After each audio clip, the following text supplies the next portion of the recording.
আমরা কি দেখেছি 2 টাকা দিলেও সেটা ক্যামেরা আনে আপনাদেরকে এনে লাইভে এসে ভিডিও করে দেখা। আসলে এখন সামনে আমাদের কথা হবে, আমাদের প্রায় 600 জনের মতো শিল্পী, সবার কাছে ভোট চাচ্ছি, দোয়া চাচ্ছি। তো এমন তো না যে অনেকেই বলছে যে 2 বছরে কি করেছে, তো তার আগের বছরগুলোতে আমরা কি পেয়েছি? আমরা সদস্যপদ স্থগিত পেয়েছি, আমরা লড়াই পেয়েছি, আমরা ব্যক্তিগত আক্রমণ পেয়েছি।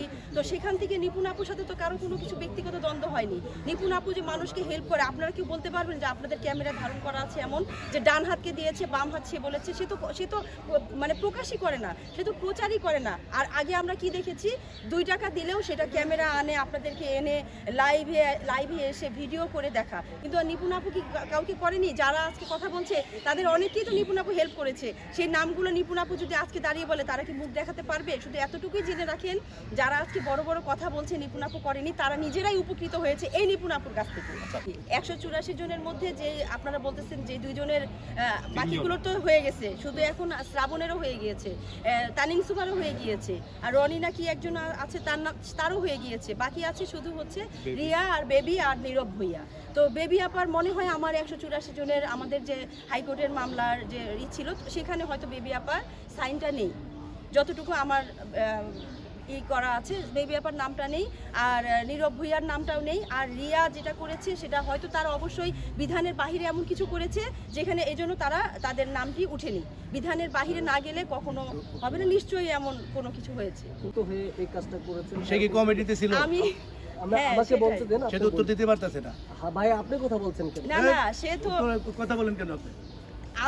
আমার সাথে আমি কালকে এই কথাটা শুনেছি। ঢুকতে বলি না না বন্ধ করেন আমরা এদিকে কমিটিতে ছিল, আমরা তো আমি কমিটির কার্যকরী কমিটিতে প্রশ্ন করব আপনারা। ভাই কেউ না, ভাই আমরা তো ছিলাম নাকি? আমরা বাদ করে কেউ না, আপনাকে কি প্রশ্ন? আমরা বাদ করে কেউ না, ভাই উনি তো কার্যকরী সদস্য না। আচ্ছা এইটা ভাইয়া উনি কার্যকরী কমিটিতে ছিল না, না কেন বলবে? না বলবে, আপনি তো বিজ্ঞ সাংবাদিক। এক মিনিট, কমিটি ছাড়া কেউ আছে বাদ করতে পারে? এখন ভাই ও বাদ করতে পারে? বলেন আপনারা সাংবাদিক, আপনাদের কাছে বিচারটা চালান। শুনেন, এখন আমরা প্রশ্ন করছি, সে যদি প্রশ্ন না দিতে, উত্তর না দিতে চায় না। আমার কথা বলছে। আচ্ছা আমি বলি, কালকেও আমি শুনেছি তো যে আমি দায়ী।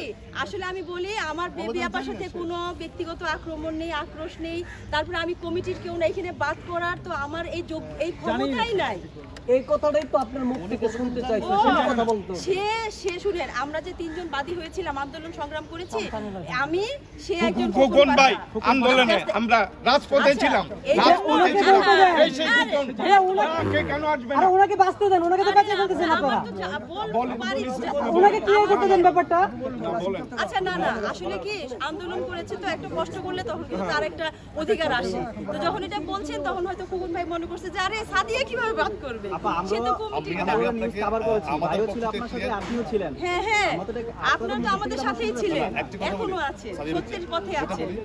কেউ কোন একটা কথা বলে, ক্ষমতাই নাই, আমার নেওয়ারও ক্ষমতা নেই, আমার দেওয়ারও ক্ষমতা নেই। বেবি আপার সাথে আমার কোনো আক্রমণই নেই, রিয়ার সাথেও আমার রিয়ার সাথে পরিচয়ই নাই। আপনি রিয়াকে জিজ্ঞেস করেন, রিয়ার সাথে আমার পরিচয় নেই, বেবি আপার সাথে আমার কোনো কিছুই হয়নি।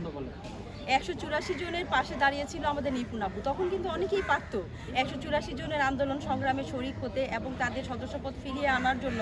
অনেক সিনিয়র আছে যে আমাদের হাইকোর্ট পর্যন্ত যেতে হতো না।